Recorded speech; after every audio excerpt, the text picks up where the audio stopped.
Dear students, अस्सलाम वालेकुम and welcome to all of you. उम्मीद है आप सभी अपने अपने घरों पर बखैर आफियत होंगे और अपने वालिदैन पर अहकामात सादिर करने के बजाय घर के कामों में उनका हाथ बटाते होंगे, उनकी खिदमत करते होंगे और अपनी सेहत का भी और अपनी तालीम का भी ख़ास ख्याल रखते होंगे। प्यारे बच्चों, प्रीवियस लेसन में मैंने आपसे कहा था कि अर्थमेटिक प्रोग्रेशन किसे कहते हैं और उसके बारे में मैंने आपको इब्तदाई मालूमात फराहम की थी। आज के लेसन में मैं आपको बताऊंगा कि आपकी एक्सरसाइज नंबर 5.1 में जो क्वेश्चन दिए हुए हैं आपने उनको कैसे सॉल्व करना है। प्यारे बच्चों, मैंने आपसे कहा था कि अर्थमेटिक प्रोग्रेशन में फर्स्ट टर्म को हम ए से या A1 से डिनोट करते हैं और कॉमन डिफरेंस को D से डिनोट करते हैं। इसका मतलब ये हुआ कि अगर हमारे पास फर्स्ट टर्म ए है और कॉमन डिफरेंस डी है, तो जो अर्थमेटिक प्रोग्रेशन, जो अर्थमेटिक सीक्वेंस हमारे पास बनेगा वो होगा first term A, second term होगा A plus D, third term होगा ए प्लस 2D और फोर्थ टर्म होगा A plus 3D and so on. पहले बच्चों, इसको कहते हैं general form of arithmetic progression. और मैंने आपसे ये भी कहा था कि अर्थमेटिक प्रोग्रेशन में सक्सेसिव या कंसेक्यूटिव टर्म्स जो होती हैं उनका डिफरेंस हर जगह सेम होता है। इस तरीके से अगर हमारे पास अर्थमेटिक सीक्वेंस ये है A1 first term, second term A2, third term A3, fourth term A4 and so on, तो यहाँ पर हम A4 माइनस A3 जितना होगा उसी के बराबर A3 माइनस A2 होगा, उसी के बराबर A2 माइनस A1 होगा। यानी A4 minus A3 is equal to A3 minus A2 is equal to A2 minus A1। प्यारे बच्चों, इन बातों को जहन में आपने रखना है और आगे जो क्वेश्चंस आ रहे हैं उनमें जहां इनका इस्तेमाल होगा वहां आप इनका इस्तेमाल करेंगे। तो अब हम ये देखते हैं कि आपकी एक्सरसाइज में जो एक्सरसाइज नंबर 5.1 में जो फर्स्ट क्वेश्चन दिया हुआ है वो क्या है। तो क्वेश्चन इस तरह से है, in which of the following situation does the list of numbers involved make an arithmetic progression and why. यानी कुछ सिचुएशंस दी हुई हैं, उन सिचुएशंस को आपने देखना है और आपने बताना है कि इनमें से कौन कौन सी सिचुएशन में अर्थमेटिक प्रोग्रेशन बनता है और क्यों बनता है। तो फर्स्ट सिचुएशन जो है, the taxi fare for each kilometre when the fair is ₹15 for the first kilometre and ₹8 for each additional kilometre. यानी टैक्सी वाला पहले किलोमीटर का किराया ₹15 वसूल करता है, उसके बाद हर एडिशनल किलोमीटर का किराया ₹8 वसूल करता है। तो क्या ये अर्थमेटिक प्रोग्रेशन बनता है या नहीं बनता है। तो अजीज बच्चों, आपने अंदाज़ा लगा लिया होगा कि अर्थमेटिक प्रोग्रेशन बनता है, लेकिन इससे काम चलने वाला नहीं है। अगर आपने इसको सॉल्व कैसे करना है, अगर आपके एग्जाम में ये क्वेश्चन आ गया तो आपने वहां कैसे लिखना है, तो वो तरीका मैं आपको बताऊंगा। आप लिखेंगे solution, let AN be the taxi fare for nth kilometre. फर्ज करो जी, टैक्सी फेयर जो है AN यानी फर्स्ट किलोमीटर का किराया, N की जगह हम लिखेंगे जितने किलोमीटर होंगे, N की जगह हमने वही लिखना है कि यानी फर्स्ट किलोमीटर का किराया A1 होगा, 2 किलोमीटर का किराया A2 होगा, 3 किलोमीटर का किराया A3 होगा, 4 किलोमीटर का A4 होगा एंड सो ऑन। तो let AN be the taxi fare for nth kilometre, therefore A1 first term हमारे पास आएगी पहले किलोमीटर का किराया ₹15, A2 आएगा हमारे पास सेकंड टर्म 2 किलोमीटर का किराया 15 plus 8 is equal to 23, third term आएगा हमारे पास 3 किलोमीटर का किराया 15 प्लस 8 इज इक्वल टू 31 और फोर्थ टर्म हमारे पास आएगी 4 किलोमीटर का किराया 15 प्लस 8 ये बनेगा 39। इसी तरीके से हम आगे भी निकाल सकते हैं, लेकिन क्वेश्चन को सॉल्व करने के लिए हमारे पास इतना ही काफ़ी है। अब हम लिखेंगे now A4 minus A3 is equal to A3 और A4 कंसेक्यूटिव या सक्सेसिव टर्म्स हैं। तो मैंने कहा था अगली टर्म में से पिछली टर्म को सब्ट्रैक्ट करेंगे। 39 माइनस 31, तो ये आता है 8। यहाँ पर डिफरेंस आ गया सक्सेसिव टर्म्स का 8। अब देखेंगे हम A3 minus A2 is equal to 31 minus 23 is equal to 8। इन दो सक्सेसिव टर्म्स का डिफरेंस भी आ गया 8। अब इनको दो का ले लेंगे। A2 minus A1 is equal to 23 minus 15 is equal to 8। इनका डिफरेंस भी 8 आ गया। तो इसका मतलब सक्सेसिव टर्म्स का डिफरेंस हर जगह सेम है। तो ये AP है, ये सिचुएशन AP बनाती है। तो हम इसको लिखेंगे because A4 minus A3 is equal to A3 minus A2 is equal to A2 minus A1 is equal to 8। ये सब 8 के बराबर है। Therefore the given equation, the given situation, the given situation makes an AP। लिहाजा given equation से arithmetic progression बनता है। यह आपकी फर्स्ट सिचुएशन थी। आप देखते हैं कि आपके क्वेश्चन में जो सेकंड सिचुएशन है वो क्या है। तो प्यारे बच्चों, जो सेकंड सिचुएशन आपके क्वेश्चन नंबर 1 में दी हुई है वो है the amount of air present in a cylinder when A vacuum pump removes 1/4 of the air remaining in the cylinder. Cylinder में हवा है, वैक्यूम पंप से हम उसको निकालते हैं। एक स्ट्रोक से 1/4 ऑफ एयर निकल जाती है। जितनी उसमें बचती है दूसरे स्ट्रोक से उसका 1/4 एयर निकल जाती है। जितनी उसमें बचती है फिर तीसरे स्ट्रोक से उसका 1/4 उसमें से निकल जाती है। तो जो ये पहली बार उसमें एयर थी, जो एक बार रिमूव करने के बाद रही, जो 2 बार रिमूव करने के बाद रही, जो 3 बार रिमूव करने के बाद रही, 4 बार रिमूव करने के बाद रही, तो क्या ये अर्थमेटिक प्रोग्रेशन बनता है या नहीं बनता है, आपने ये बताना है। Let the initial volume of the air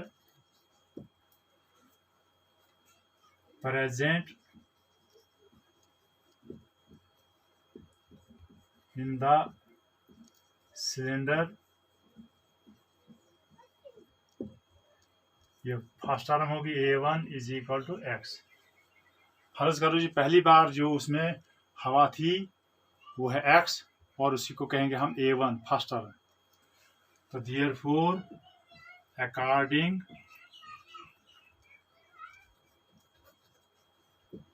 to the given situation, according to the given situation, तो अब A2 सेकंड टर्म हमारे पास बनेगी।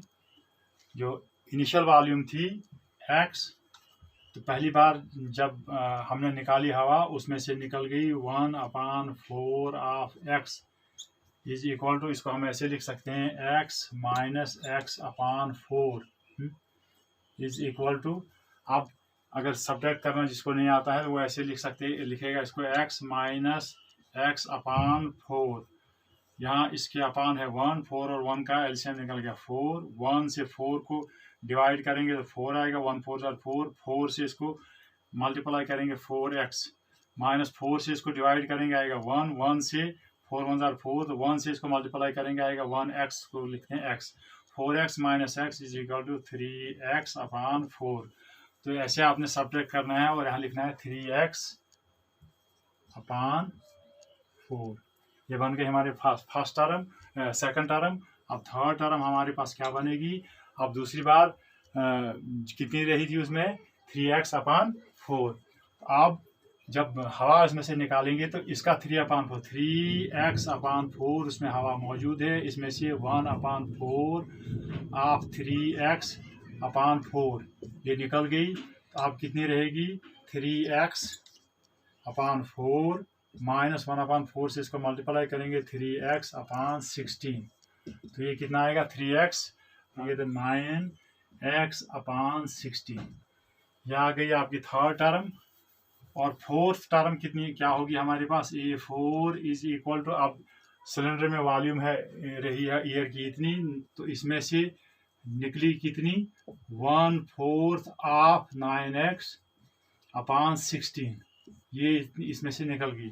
तो अब हम इसको लिख सकते हैं 9x अपॉन 16 माइनस इस 1/4 से इसको मल्टीप्लाई करेंगे, बनेगा 9x upon 64, 9x upon 64 is equal to 27x upon 64। ये आ गया फोर्थ टर्म हमारे पास।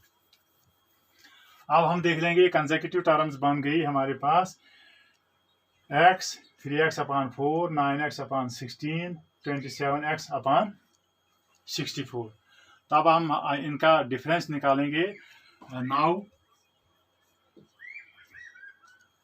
A4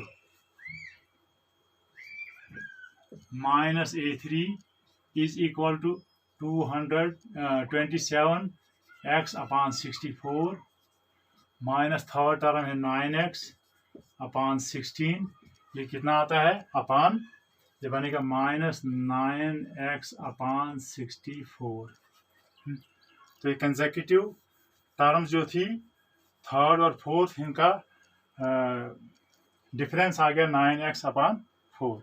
अब हम लिखेंगे A3 minus A2 is equal to, A3 हमारे पास 9x अपॉन 16, इसमें से सब्ट्रैक्ट करेंगे A2 3x अपॉन 4, तो लिखेंगे हम माइनस 3x अपॉन 16। तो प्यारे बच्चों आपने देख लिया कि थर्ड और फोर्थ टर्म का डिफरेंस जो था वो माइनस 9x अपॉन 64, और सेकंड और थर्ड टर्म का जो डिफरेंस है वो है 3x अपॉन 16। तो अब आगे निकालने की जरूरत नहीं, हमें यही मालूम हो गया कि डिफरेंस हर जगह सेम नहीं है, तो इसका मतलब है ये AP में नहीं है। तो अब हम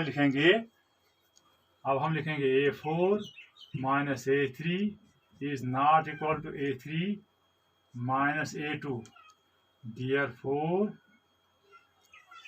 it is not an AP। ये सेकंड सिचुएशन है, इसको आपने कैसे हल करना था वो मैंने आपको बता दिया। आप यहाँ वीडियो रोक कर खुद से अपनी कॉपी पर इन दोनों सिचुएशंस को निकालेंगे, और जहाँ कोई डाउट रहा हो वीडियो को दोबारा वॉच करके उसको समझने की कोशिश करें। प्यारे बच्चों, जो थर्ड सिचुएशन आपके क्वेश्चन की है वो है the cost of digging a well after every metre of digging when it cost ₹150 for the first metre and rises by ₹50 for each subsequent metre. एक कुआं खुदवाना है, उसकी खुदाई के लिए जब मजदूर लगाने हैं, पहले मीटर की खुदाई के लिए 150 रुपये देना है, और उसके बाद हर मीटर के लिए 50-50 रुपये बढ़ाना है। इससे जो सीक्वेंस बनेगा वो AP है या नहीं है। तो आप इसको सॉल्व करेंगे, और आप वैसे ही जैसे फर्स्ट सिचुएशन में आपने किया था, let AN be the cost of digging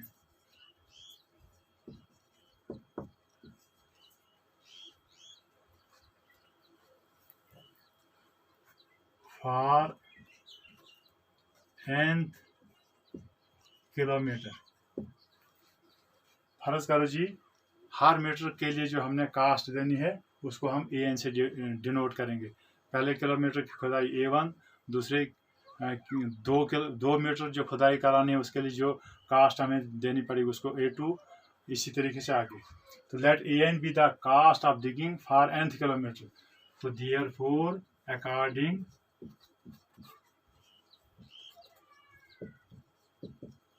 to the condition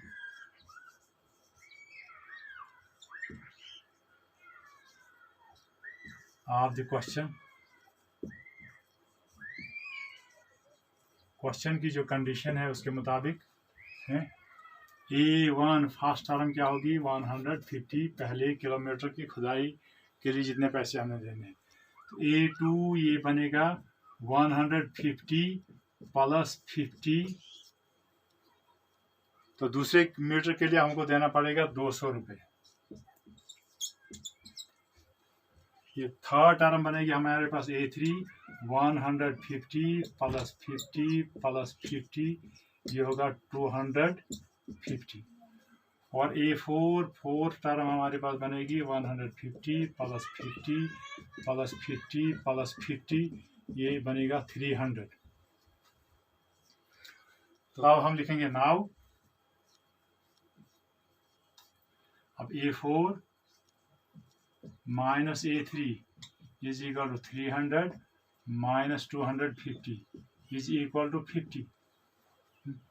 इसी तरीके से A3 minus A2 is equal to 250 minus 200 is equal to 50। इसी तरीके से A2 minus A1 is equal to 200 minus 150 is equal to 50। तो यहाँ भी डिफरेंस 50 आ गया, यहाँ भी डिफरेंस 50, यहाँ भी डिफरेंस 50। कंसेक्यूटिव या सक्सेसिव टर्म्स का डिफरेंस जो है वो 50 आ गया। तो अब हम लिखेंगे because A4 minus A3 is equal to A3 minus A2 is equal to A2 minus A1 is equal to 50। Therefore, it is an AP.